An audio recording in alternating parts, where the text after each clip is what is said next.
किसी महान ने बड़ी कमाल की बात कही है कि यूं ही नहीं होती जिंदगी में तब्दीलियां, रोशन होने के लिए मोम को भी पिघलना पड़ता है।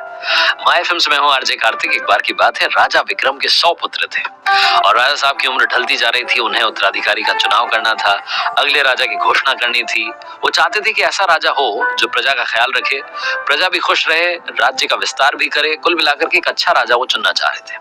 लेकिन 100 राजकुमार थे, राजा साहब सबसे बराबर प्यार करते थे, रानी भी सबसे बराबर प्यार करती थी। एक का चुनाव करें तो करें कैसे?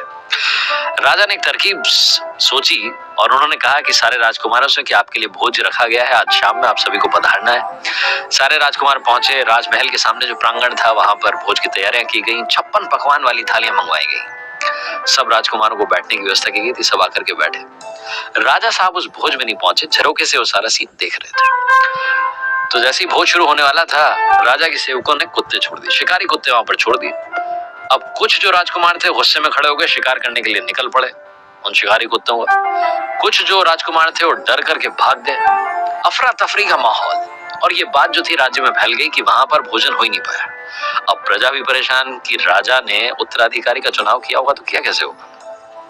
लेकिन राजा साहब ने अगले दिन ऐलान करवा दिया कि आज जब सभा लगेगी तो आपके सामने राज्य का अगला राजा होगा, उत्तराधिकारी का चुनाव कर लिया गया है। समझ में नहीं आ रहा था लोगों को क्या होने वाला है। सभा लगी, राजा साहब पहुंचे, राजा विक्रम ने सारे राजकुमारों को बुलाया, मंत्री थे, प्रजा थी, सारा सीन वहां पर था। उन्होंने एक सवाल सबसे पूछा, पहले राजकुमार से पूछा जो बड़े थे, ज्येष्ठ थे, क्या आपने भोजन किया?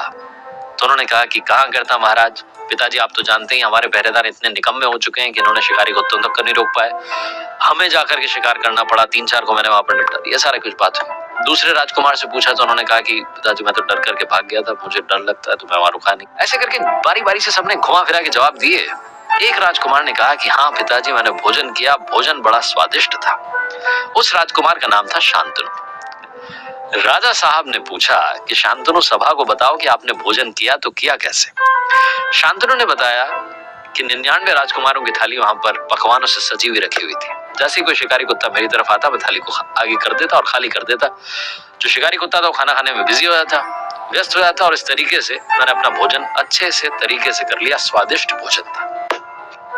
ये जवाब सुनकर के सभा में तालियां बजने लगी, गड़गड़ाहट हो गई तालियों की, और राजा साहब ने ऐलान कर दिया कि अगले राजा का नाम है शांतनु। ये छोटी सी कहानी में बताती है कि जिंदगी में हर किसी की समस्याएं हैं। असफलताओं का रोना रोना बंद कीजिए, प्रॉब्लम्स के बारे में बात करना बंद कीजिए, सॉल्यूशंस के बारे में बात करना शुरू कीजिए। आपके आसपास ही कहीं सॉल्यूशंस हैं, अगर आप चाहें तो आपको आसानी से वो मिल सकते हैं। इसीलिए कार्तिक आपसे कहता है, कर दिखाओ कुछ ऐसा कि दुनिया करना चाहे आपके